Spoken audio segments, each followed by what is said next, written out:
almost nobody talks about this camera anymore. This is the Olympus E-PL3, and if you search for reviews about it on YouTube, most of the videos you'll find are over 13 years old. But why is that? Released in 2011 for $700, the Olympus E-PL3 was a cheaper, more beginner-friendly option with a different design and fewer buttons compared to the more premium EP3. But it still had the same core features. It features a 12 megapixel micro four thirds sensor that produces surprisingly good images. The photos are very pleasing and better than you might expect from such an old camera. But despite this, barely anyone talks about it anymore. If you want to shoot in low light conditions, this camera performs well thanks to its 3-axis in-body image stabilization, which works impressively. It helps a lot when taking photos, but when it comes to video, well, that's a different story. The Olympus E-PL3 can record up to Full HD at 60 FPS, which is still decent for most non-professional uses.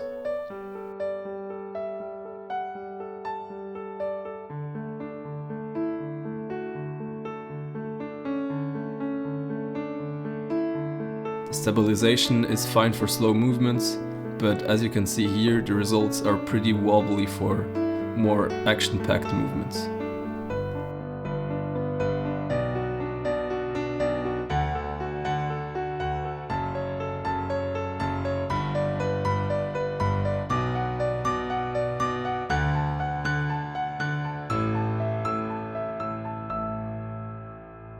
I was able to slip this camera into my pocket while skiing to capture some footage. As you can see here, the camera is not that big and it's pretty handy. And if you want to make it even more compact, you can carry the lens separately. The kit lens that often comes with this camera, while not very fast, with an aperture of f3.5 to f5.6, is decent.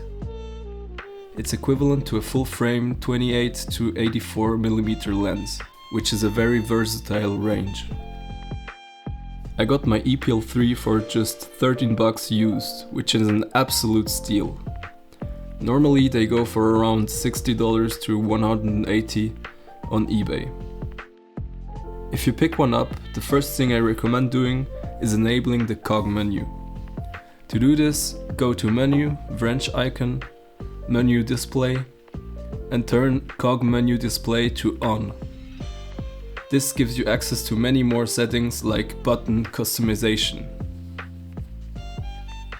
Another great Olympus feature is the Super Control panel.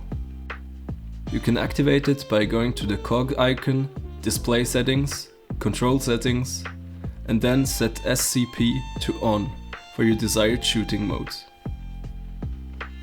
The SCP makes accessing all the camera settings quick and easy. This camera really does have all the settings you'll ever need. So again, why does nobody talk about it? One downside of the E-PL3 is the lack of a built-in viewfinder. However, it has a fairly large tilting LCD screen, which is super handy for low angle shots. But in my opinion, the screen is a little bit large for taking photos. If you really want a viewfinder, you can buy an external one and mount it on the hot shoe. Also, while this camera doesn't have a built-in flash, it often comes with an external flash that can be attached to the hot shoe. So after all this, why is nobody talking about this camera anymore? I think it's because Olympus kept releasing newer models with more advanced features, and eventually cameras like the E-PL3 were forgotten. But that doesn't mean that it's not a great camera. In fact, it still holds up really well today.